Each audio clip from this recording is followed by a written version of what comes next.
Sveiki! Tātad 24.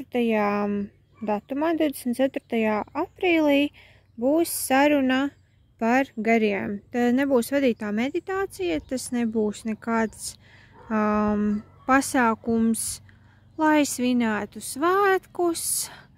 Tā būs vienkārši saruna, kurā jūs varēsiet uzdot man jautājumus, varēsiet savā starpā parunāt čatā, atbildēšu uz jautājumiem par pilnīgi jebkādiem gariem.